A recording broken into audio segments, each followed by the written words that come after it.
졸지 말고 예배 잘 드립시다.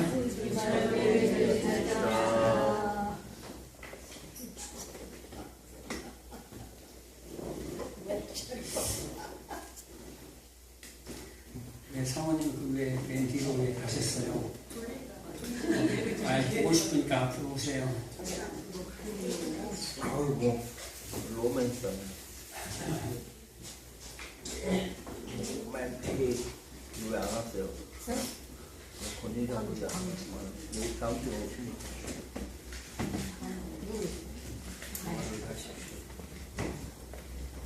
시험 보러 가셨대요. 심판하다. 아, 심판하러? 시험을 마지막 태권도 관장님이시라.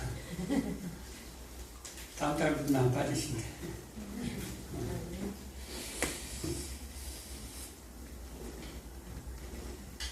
예수님이 2000년 전에 초림 때는 나귀 타고 오셨지만 너무 걱정하지 마세요, 여러분. 조금 있으면 백마 타고 오세요. 아멘. 여러분이 벌써부터 백마를 타면 여러분 큰일 나요. 예수님도 나귀 타셨는데 백마 타고 올 때는 뭘 갖고 오시죠? 철장을 가지고 오세요. 우리 인생 속에서도 마찬가지 예수님이 철장을 가지고 오실 때가 있지요. 철장을 가지고 오실 때가 있어요. 쇠몽둥이로 우리 인생들을 찾아오실 때가 있다 이 말이에요. 그래서 이 쥐그릇 깨트리듯이 우리 인생이 쥐그릇이잖아요. 하나님의 영, 하나님의 생명이 없으면 우리는 그냥 빈 껍데기요, 그릇이에요. 그냥 깨버리면 흙이라는 거예요. 그래서 하나님께서 우리 인생 가운데 가끔 가다가 찾아오셔서 이런 경험을 하게 돼요. 아이들은 잘 모르지만 아이들이 이제 인생을 지나가면서 주님 앞에 점점점 가까이 가면 갈수록 그런 수많은 숱한 경험들을 하죠. 그래서 내 잘난 맛으로 사는 것이 아니라 내가 이 흙이었구나.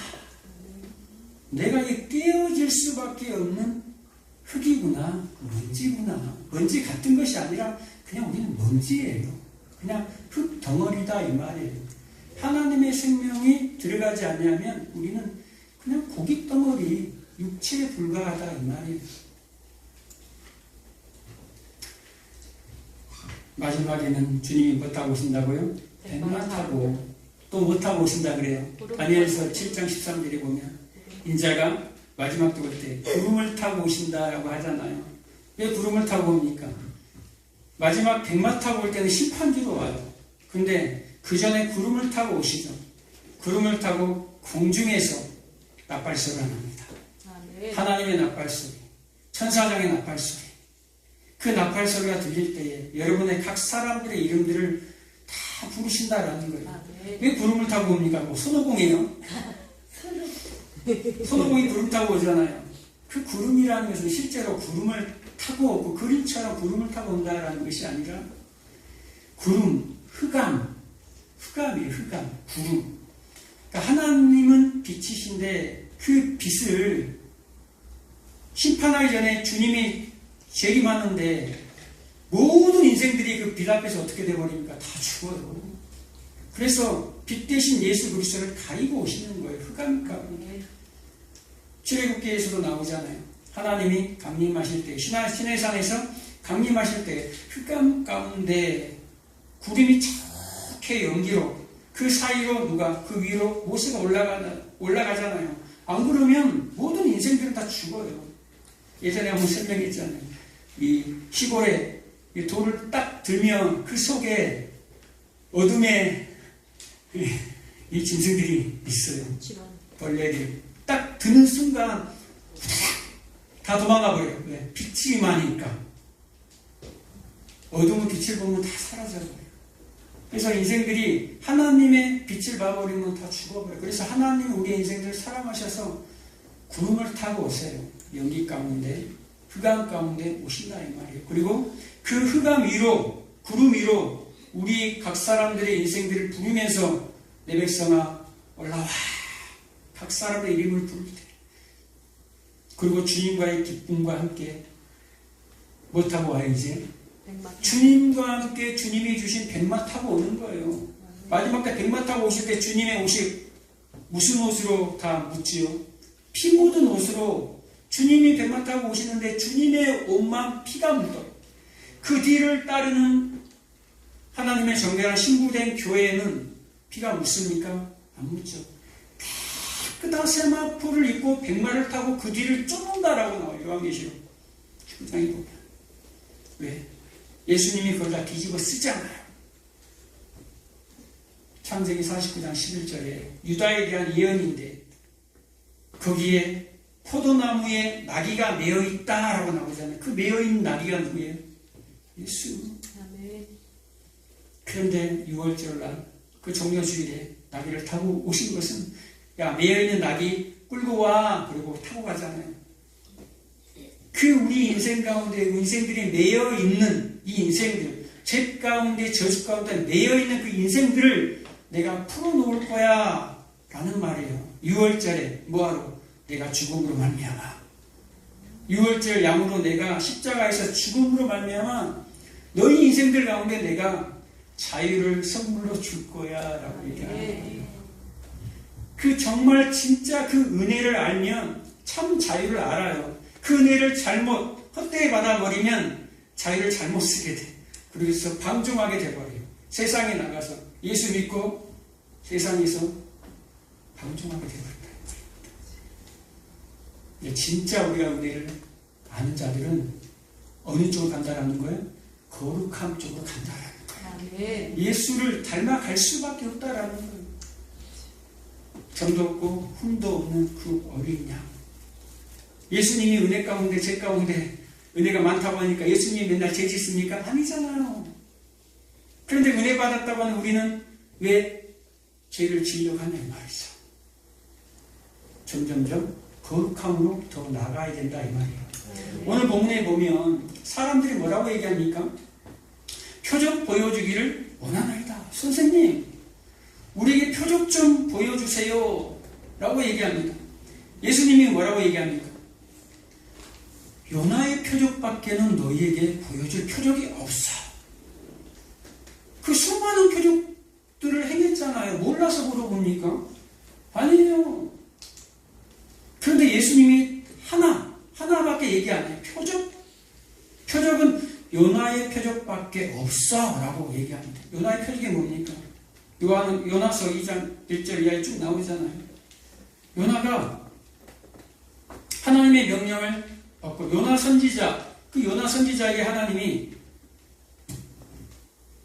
니느웨에 가서, 니느웨는 이스라엘의 대적자들이에요. 적군이라 이 말이에요. 그런데 니느웨에 가서 복음을 선포하라. 니느웨에 가서 회개를 외치라 라고 얘기했습니다. 근데 요나가 회개 안 해요. 저런 국왕무도한 저 죄인들, 저런 강도들, 저들에게 무슨 회개를 외칩니까? 말도 안 되죠. 여러분 같으면 하겠냐 이 말이에요. 저 강도들, 사람들을 껍질을, 자기 민족 사람들을 껍질을 벗겨서 태워서 죽인 저놈들한테 가서 회개하라니요. 말도 안 돼. 가겠어요? 안 가요. 그래서 다시스로 가는 배를 타고 가버리잖아요. 반대로, 정반대로. 결국에 불순종으로 말미암아 어떻게 됩니까? 수월로 들어갑니다. 물고기 뱃속으로 들어간다라고 얘기하는데 바로 그 다음 절에 뭐라고 얘기합니까? 수월의 뱃속으로 들어간다라고 표현합니다. 물고기 뱃속을 요나서 2장 1절에는 2장 2절에 수월의 뱃속으로 들어간다라고 얘기합니다. 수월, 음부, 지옥이라는 표현이에요. 왜 물고기 뱃속을 갖다가 지옥으로 표현하냐 이 말이에요. 이 이야기는요 어디서부터 시작이 됩니까? 노아의 홍수에서부터 시작이 돼요. 노아의 홍수에 전 세계 사람들을 다 홍수 속으로 집어넣어버렸어요. 왜 집어넣습니까? 고깃덩어리이기 때문에, 육체이기 때문에. 뭐가 없으면, 하나님의 영이 없으면, 하나님의 은혜가 그들에게 들어가지 아니하면 노아라는 이름 자체가 은혜를 입은 자다라는 뜻이에요. 하나님의 은혜가 개입되지 않는 인생들은 뭐에 불과하다라는 거예요? 고깃덩어리. 그래서 그들을 다 창세기 6장 3절에 뭐라고 얘기합니까? 그들을 네피림, 강자, 유명한 자, 그러니까 세상에서 이름을 내고파 하는 자, 우리는 뭐 하는 자?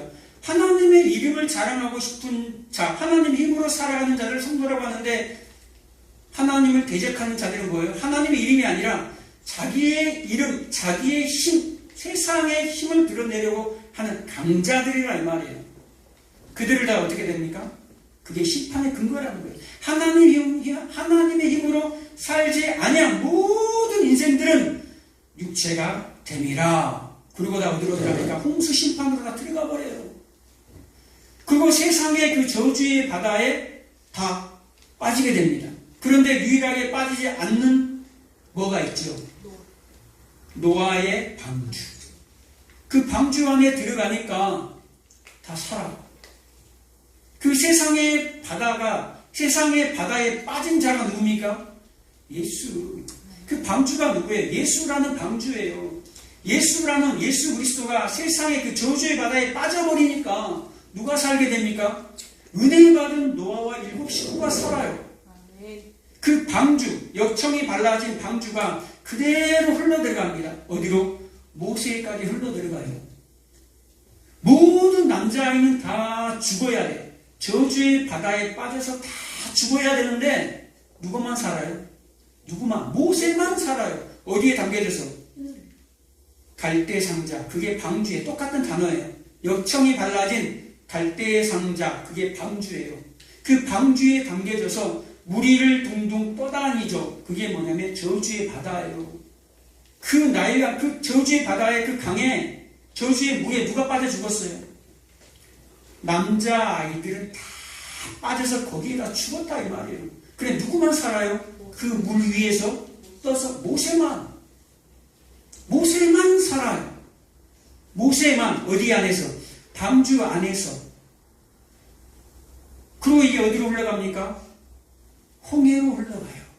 홍해 바다를 지날 때에 그 저주의 바다에서 애국의 모든 사람, 그 당시 애국이라는 것은 세상의 모든 사람을 얘기하는 거예요. 세상의 모든 사람이 그 홍해의 저주 바다에 빠져 죽어요. 누구만 살아요? 이스라엘 백성들, 선택된 이스라엘 백성들만 저주의 바다에서 살아요. 이게 이제 어디로 흘러들어갑니까? 신약으로 넘어와요. 신약이 와서 생각나는 건 뭐 없습니까? 네? 생각나는 건 뭐 없나요? 똑같은 그림이 있어요. 이 세 가지 그림하고 똑같은 그림이 있어요, 신약에. 베드로, 물. 그 풍랑, 그 저주의 바다에, 그 풍랑의 그 바다에 누구 배만 있습니까? 제자들의 배가 둥둥 떠 있어요. 왜 제자들의 배가 그 풍랑에 의해 파손되지 않냐고, 풍랑에 의해 가라앉지 않냐고, 왜 제자들의 배만 그 저주의 바다에서 떠 있냐 이 말이에요.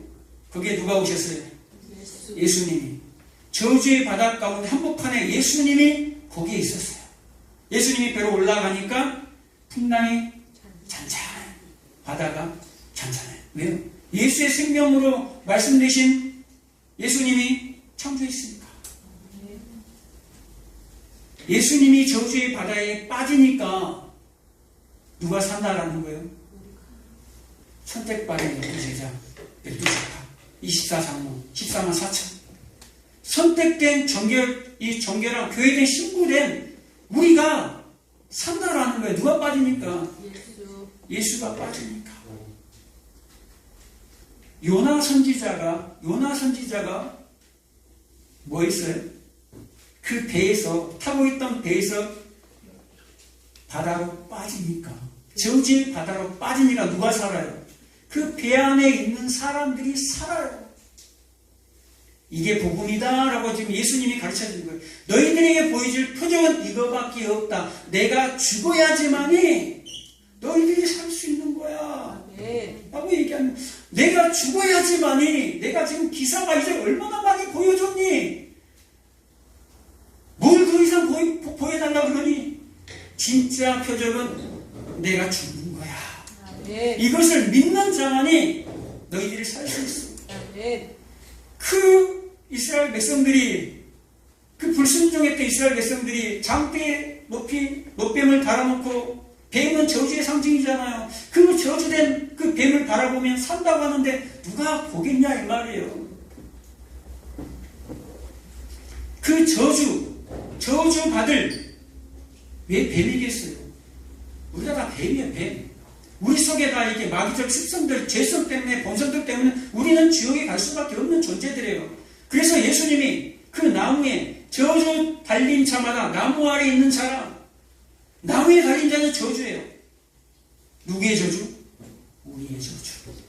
세상 바다에, 저주의 바다에 다 빠져 죽어야 할 우리 대신에 예수님이 십자가에 달리신다. 그게 표적이야. 그게 요나의 표적이야. 라고 얘기하는 거예요. 그러면서 뭐라고 얘기합니까? 요나가 개인적으로 요나를 바라볼 때는 요나가 왜 그 물속의 뱃속에, 왜 그 수월의 뱃속에 들어갔습니까? 불순종해서 우리 인생 가운데 그런 경험 있으시잖아요. 불순종함으로 말미암아 하나님이 이렇게 하라고 하는데 불순종으로 말미암아 우리가 지옥을 경험하게 되는 거예요. 그 물고기 뱃속, 수월의 뱃속, 지옥이 그 요나를 그냥 삼켜버렸어요. 그 지옥이 예수 그리스도를 3일 동안 삼켜버렸다니까요. 왜 삼켜버립니까? 그게 우리다라는 거예요. 그러면서 요나의 표적밖에 보일 것이 없다. 너희들의 인생들도 뭐 한다라는 거예요? 지옥으로 들어갈 거야. 라는 말을 하는 거예요. 너희들의 인생들도 이 요나처럼 내가 앞으로 그렇게 될 것처럼 십자가에서 3일 만에 부활한 것처럼 너희들의 인생들도 어디로 들어가야 된다는 거예요. 그 죽음으로 들어가야 된다는 거예요. 그 죽음의 길, 그 3일 길, 아브라함의 이삭을 바칠 때 그 3일 길, 그 죽음의 길로 반드시 들어가야 된다는 거예요. 그것을 통과하고 난 이후에 요나의 삶은 어떻게 됐습니까? 요나가 3일 길, 3일 동안 그 수월의 뱃속에, 물고기 뱃속에, 지옥의 불구덩이 속으로 들어갔어요. 그 불시험을 통과한 이후에 요나의 삶이 어떤 삶이 됩니까? 불순종에서 순종하는 자로 지어져 가요. 그 십자가를 통과하지 아니하면, 그 3일 길을 통과하지 아니하면, 그 죽음의 길을 통과하지 아니하면 요나는 여전히 불순종으로 세상의 지식으로 가득 차서 절대 그들을 용서하지 못해요. 그런데 십자가를 통과한 그 예수를 만난 이후의 삶은 요나는 저 살인자들, 강도들, 죽어야 할 심판으로 들어가야 할 마땅할 저 니느웨 백성들을 향해서 걸어갑니다. 적지로 걸어가는 거예요. 그러면서 회개를 선포합니다. 누가 하라고 그랬습니까? 하나님의 명령이니까. 나는 하기 싫은데 하나님의 명령이니까 순종의 결단으로 가버리는 거예요. 그게 뭐 하는 자들입니까? 십자가를 통과하는 자들의 삶이에요. 하나님이 우리의 인생들이 내 뜻과 내 방법대로 가려고 할 때 하나님이 뭐 한다라는 거예요? 그래? 내가 한번 만져줄까? 내가 한번 주물러줄까? 찾아오세요. 그래서 물고기 뱃속에 집어넣어요. 그리고 불시험을 통과하게 만들어요. 그래서 순종하는 자로 지어져 가게 만듭니다. 십자가의 그 경험을 통해서 너를 부인하고 예수님만 쫓아가는 자로 지어져가는 게 우리 성도의 인생이에요. 기쁘십니까? 정말로 주님이 찾아오시길 기쁘십니까? 애통하는 자로 사시기 바랍니다. 그 애통을 마지막 그날까지 갖고 가시면서 그 애통을 감사로 바꾸시기 바랍니다. 그래서 내가 바꾸는 것이 아니라 하나님이 애통을 감사로 다 바꿔주십니다. 기도하겠습니다.